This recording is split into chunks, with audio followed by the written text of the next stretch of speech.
So a friend of mine, John Hyams, directs multiple episodes of this show. He's done like the Universal Soldier movies, the most recent ones. Before that, he did like a lot of docs. But I met him in college when he was an art student, and I was actually in his very first movie that he ever directed. So many years later, I'm picking my son up from school, and John and I have been talking about we were going to get together with another one of our friends, but John couldn't because he was in Spokane doing this, C Nation. And I said as a joke, I texted him, well, if you need any zombies, let me know. And so then he calls me, and he says, so I have him on speakerphone, and my son Finn's in the back seat. He says, you know, I actually pitched you to the guys doing the show, and they love the idea to play this character, Garnett. And he pitches me the whole show. Hangs up, and from the back seat, my son's like, you're going to do that, right? Like, it was like, you know, why wouldn't I go do a zombie series? You know, so he was excited. So that's pretty much how I got the job. They sent me the script, and I thought it was a great character.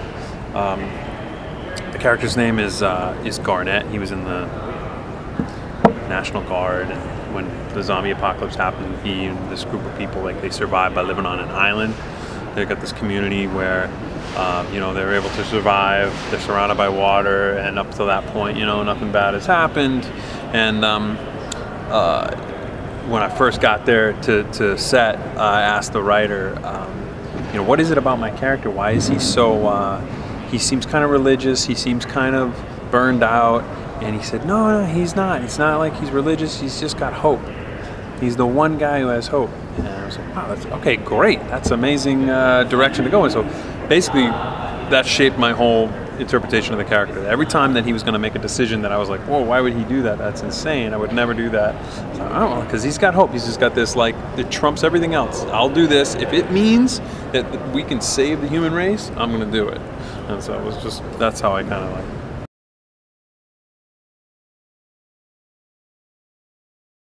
This show was done, you know, it's a very ambitious show. The scripts are extremely ambitious. There's lots of gags, there's lots of stuff that they're trying to squeeze into a 6-day shooting schedule. Usually the HBO shows and other shows that have more money, they get more time and money to do them. We had, you know, just the opposite. You're saying per episode, 6 days? Yeah, 6 days per episode, and they're the same length as all those other shows. And we would have like all this FX makeup that we had to do on. Well, I didn't have to do it, yeah, but they had this huge crew that would do all this FX makeup, and then you know, we would just have to like just cram a bunch of stunts and a bunch of effects into just a short amount of time. And then on top of that, the ensemble's kind of huge, so so it was just a lot of managing different parts.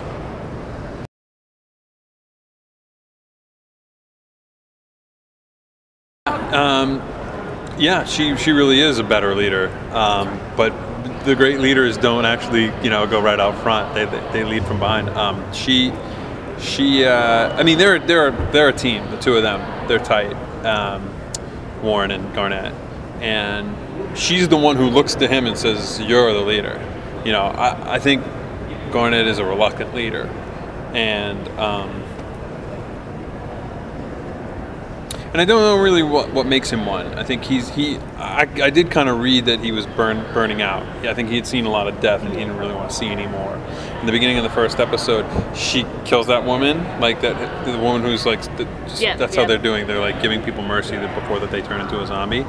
And Garnett was supposed to do it, and he just can't anymore. So she's taking over for him. I think that's kind of one of the cool things to be. You know, a character that has that duality where they have the leadership skills and they're supposed to be the leader, but they don't want to be. You know.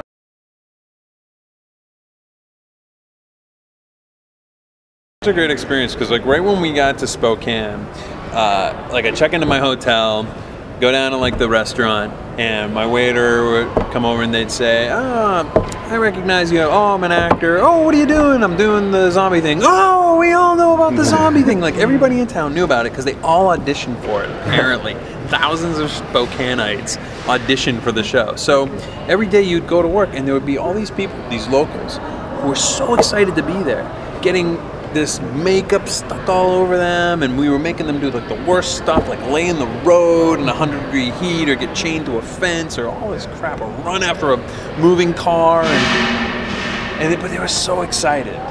And every morning I would say, "Good morning, zombies." They, "Oh, good morning." You know, they were just like the happiest people that were being treated horribly, but they loved it. They were excited, and I still don't understand why. You know, the draw.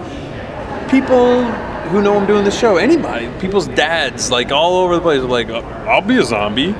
No, you wouldn't. You wouldn't want to do that. Really? You want to do that? Yeah, hell yeah. I want to get killed, spit blood all over the place. I guess it's just really fun. Would you want to do it?